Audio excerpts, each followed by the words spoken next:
संतानों, क्योंकि हम उस परमात्मा के लिए कहते हैं त्वमेव माताश्च पिता त्वमेव त्वमेव बंधुश्च सखा त्वमेव त्वमेव सर्वं मम देव देवम।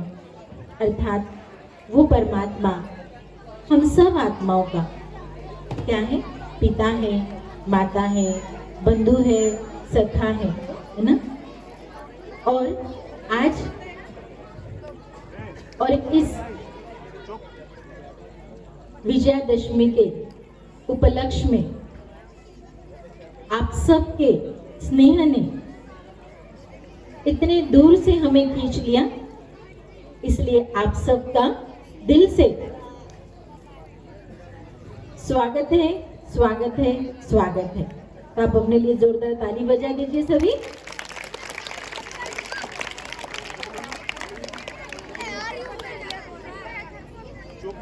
आज के इस प्रांगण में हम सभी हर साल देश भर में नवरात्रि मनाते हैं, 9 दिन देवियों का व्रत करते हैं और 10वें दिन हम विजयादशमी मनाते हैं। हम सबको ये ज्ञात है कि हम विजयादशमी क्यों मनाते हैं। तो सब क्या कहते हैं?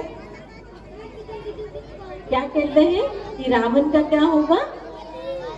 खात्मा होगा, है ना? रावण आज जल जाएगा, ऐसे सब बोलते हैं। व्हाइट लाइट कर देंगे, व्हाइट लाइट करें।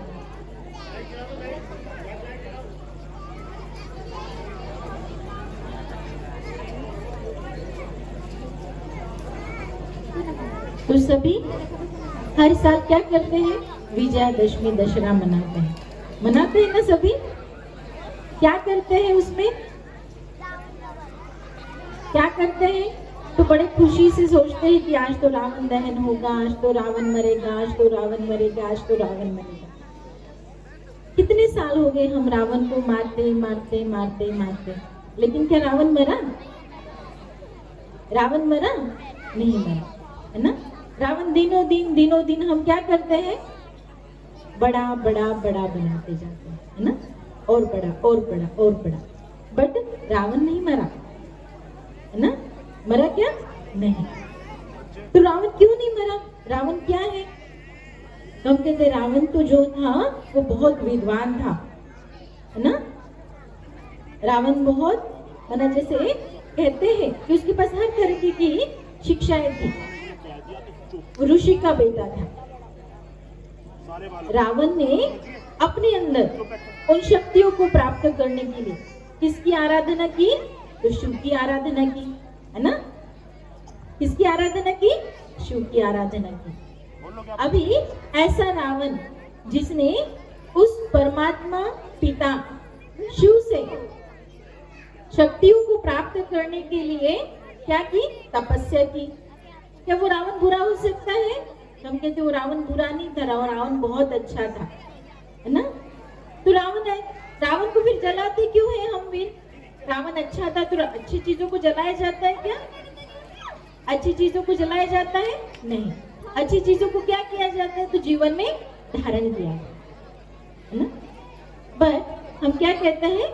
रावण को अपनी विद्वत्ता का क्या था? अहंकार था। रावण को अपनी विद्वत्ता का क्या था?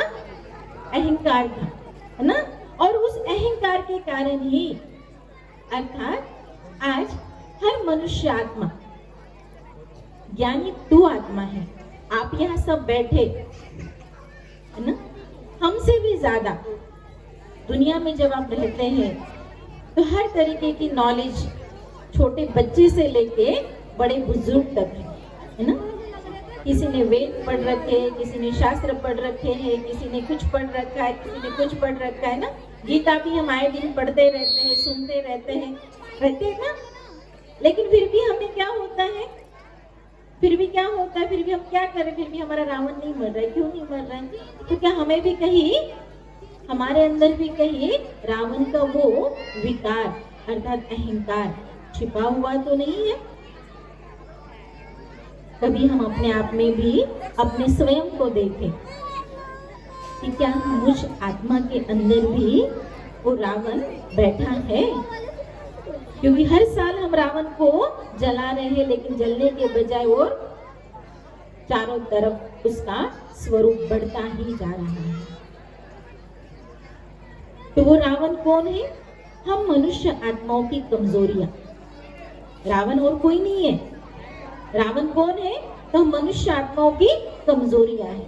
जब कमजोरियां मन के ऊपर हावी हो जाती है तो मनुष्य क्या हो जाता है? चिड़चिड़ा हो जाता है ना? मनुष्य की अपेक्षाएं जब पूरी नहीं होती है तो मनुष्य गुस्सा करने लगता है। जैसे वो चाहता है, अगर उसने कहा कि मैं चाहता हूं अभी ये हो जाए, अभी अभी अर्थात अभिमान। अभिमान का मतलब क्या है? अभी हो जाए, अभी। अभी नहीं हुआ तो फिर कोई कार्य अगर अभी नहीं हुआ तो फिर क्या करेंगे? हम सब तहस नहस कर देंगे। अर्थात हमें क्या आ गया?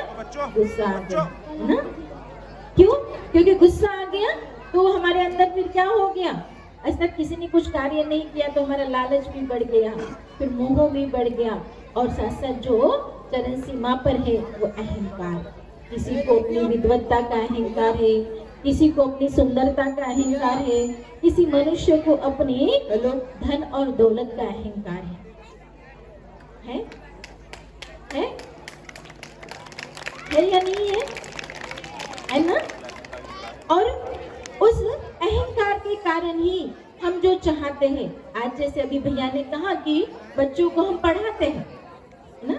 अच्छी शिक्षा देना चाहते हैं कि बच्चा कल जाकर के क्या बने?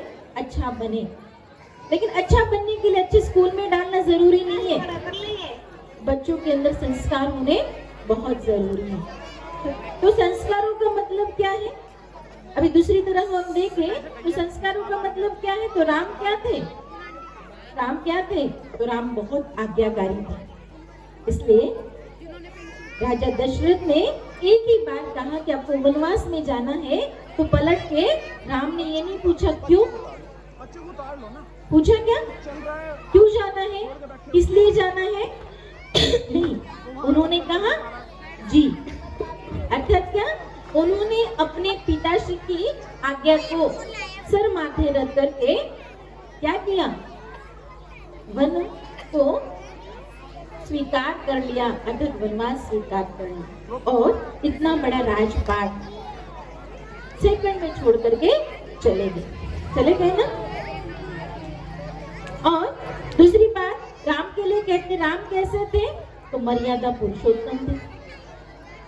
आज अगर हम किसी छोटे से बच्चे से लेके बड़े को किसी मर्यादा की बात बोलते हैं तो व्यक्ति क्या बोलता है? मर्यादा क्या लगती है आज के मनुष्य को? बंधन। आज के मनुष्य को मर्यादा कहने के लिए वर्ड अच्छा लगता है, बट मर्यादा में अगर किसी को रहने के लिए बोला जाए तो वो क्या सोचता है? अच्छा मुझे बंधन डाल दिया, ये नहीं करना है, वो नहीं करना है, ऐसे नहीं करना है, वैसे नहीं करना है ना? तो ऐसे तो फिर हर कोई अच्छा हो जाएगा। लेकिन फ्रीडम दे करके कोई ही मर्यादा में रहे तो उसे क्या कहते हैं? मर्यादा पुरुषोत्तम। ना पुरुषों में भी वो क्या बन गया? फिर उत्तम बन गया ना। क्योंकि जब हमें किसने की कहा कि आपको ये नहीं करना, फिर भी आपको खुश रहना है, पॉसिबल है? पॉसिबल है हमारे लिए? पॉसिबल है? किसी ने कहा कि आपको घर के दहलीज से बाहर कदम नहीं रखना है, क्योंकि दुनिया कैसी है? दुनिया कैसी है? तो दुनिया गंदी है ना? इसलिए हम क्या कहते हैं कि जब राम वनवास करने मना जैसे वन में निकल गए और लक्ष्मण को ढूंढने के लिए निकले, तो उससे पहले सीता के लिए उन्होंने क्या दी? तो एक लक्ष्मण रेखा दी, और उनको सख्त बोला कि इस लक्ष्मण रेखा को क्या नहीं करना है? आपको पार नहीं करना है ना? सख्त बोल जाने के बाद भी अभी रावण ने क्या किया? रावण देखो कैसे आता है। तो रावण ने क्या किया? ये एक ऋषि का भेष धारण, जैसे एक हिरण को ऋषि जिसे हम कहते हैं धारण करके आए, भेष धारण करके, और सीता ने कहा अरे ये तो ऋषि है और हम अगर उनको क्या नहीं दे, भिक्षा नहीं दे, तो ये हमारी मर्यादा नहीं कहलाती। लेकिन वो क्या हो गई कि जो लक्ष्मण ने मर्यादा रेखा खींची थी, उस मर्यादा से वो पार हो गई, तो किसकी हो गई? किसकी हो गई? रावण की हो गई, है ना। तो आज की दुनिया में जब माता पिता, आपके टीचर, आपके शिक्षक, जो आपके बड़े होते हैं, वो आपको क्या देते हैं?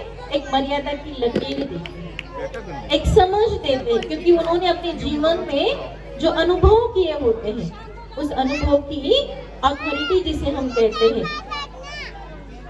अर्थात क्या, उन्होंने जो अपने जीवन में अनुभव लिए, वो सोचते कि हमने जो किया या हमारे साथ जो हुआ वो अपने बच्चों के साथ ना हो, इसलिए वो कहते बेटा ये नहीं करना, बच्चे ये नहीं करना, ऐसे नहीं करना, वैसे नहीं करना। लेकिन क्या आपका बच्चा आपकी सुनता है? सुनता है? वो नहीं सुनता है। फिर वो भी जब क्या करता है, उस मर्यादा की लकीर को पार कर लेता है, तो भी किसका हो जाता है? वो भी किसका हो जाता है? रावण का। कैसे हो जाता है? मान के जो आज की दुनिया में ना, दुनिया के अंदर जो कहते हैं कि आज का वर्तमान समय जो है वो क्या है? घोर कलयुग है। कैसा घोर कलयुग है कि आज छोटे छोटे बच्चे, आप सबको ज्ञात है, आप सब जानते हैं, क्या करते हैं?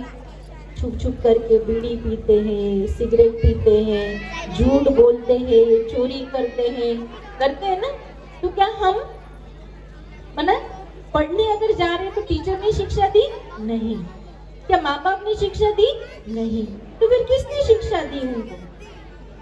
हम तो बहुत उनको क्या कहते हैं, नियम और मर्यादा की बातें सुना रहे हैं, फिर भी बच्चे ने वो चीज कर ली। तो किस कारण कर ली? क्योंकि बच्चे के साथ जो संग होता है, उस संग का उन बच्चों के ऊपर बहुत ज्यादा क्या होता है? असर होता है। इसलिए कहते जैसा संग वैसा रंग, जैसा संग वैसा रंग, है ना। तो आज हम अपने बच्चों को क्या करते हैं? संग से भी बचाते हैं, लेकिन फिर भी बच्चा कई बार संग में से भी निकल करके क्या हो जाता है? फिसल जाता है। अर्थात हम कितना भी उसको बचाने की कोशिश करें, फिर भी वो नहीं बच पाता है। इसलिए वो परम पिता परमात्मा आकर के हमें, जिसे हम कहते हैं राम जो है, वो किस लिए कहा जाता है? केवल दशरथ पुत्र राम नहीं, राम अर्थात क्या? एक राम, दशरथ का बेटा, एक राम घट घट लेटा, एक राम जगत पसारा, और एक राम इस जगत से भी न्यारा। तो हम किस राम को याद कर रहे होते हैं? उस परम पिता परमात्मा शिव राम को याद कर रहे होते हैं। तो अगर हम अपने जीवन की बागडोर नहीं संभाल पा रहे या अपने बच्चों को नहीं संभाल पा रहे हैं, तो हम आपको जैसे कहना चाहेंगे कि अभी भी समय है, अपने जीवन की, अपने बच्चों की बागडोर आप परम पिता परमात्मा शिव राम के हाथ में दे दे और निश्चिंत हो जाए, क्योंकि हर आत्मा उस परमात्मा की क्या है? संतान है। बचाने वाला, इसलिए हम कहते बचाने वाला वो, है ना। तो परमात्मा निराकार शिव आकर के जब हमारे अंदर अच्छाइयों के संस्कारों को भर देता है, तो बुराई के संस्कार अपने आप खत्म होने लगते हैं। इसलिए रावण के नाभि पर तीर चलाने से क्या होती है? उसकी बुराइयां खत्म होती है, क्योंकि नाभि से आपके मस्तिष्क की जितने भी नसें हैं वो कनेक्टेड होती है। तो इसलिए अगर आपके जैसे एक दिमाग यहाँ होता है और एक दिमाग आपके नाभि में होता है, इसलिए आप देखना कि कभी भी कोई बात अगर ऐसी हो जाए तो आपके पेट में भी डिस्टर्बेंस होता है। तो इसलिए कहते हैं कि नाभि अर्थात क्या? कि यहाँ अगर आप तीर चलाएंगे, बुराइयों को खत्म करने के लिए दृढ़ता को धारण करेंगे, तो अच्छाई की निश्चित विजय हुई पड़ी है। इसलिए आज का विजयादशमी का जो आप दहन करेंगे, तो एक संकल्प जरूर करेंगे कि चाहे कुछ भी हो जाए, हम थोड़े में से थोड़ा समय निकाल करके परम पिता परमात्मा निराकार शिव, जहाँ से हम आए हैं, प्रजापिता ब्रह्मा कुमारी ईश्वरीय विश्वविद्यालय, जो 147 देशों में कार्यरत है, तो आप प्लीज वहाँ जाइए, आप सबका तहे दिल से बहुत स्वागत होगा, क्योंकि परमात्मा आप सबके लिए इंतजार कर रहा है। वो कहता है बहुत गई थोड़ी रही थोड़ी भी अब जाए, शू कहे सुन आत्मा कि व्यर्थ समय गवाए। तो आप सभी अपने समय को वैल्यूबल बनाते हुए और अपने जीवन को वैल्यूबल बनाएं, यही इस दशहरे की शुभकामनाएं हम आप सबके लिए रखते हैं और अपने शब्दों को हम विराम देते हैं। ओम शांति।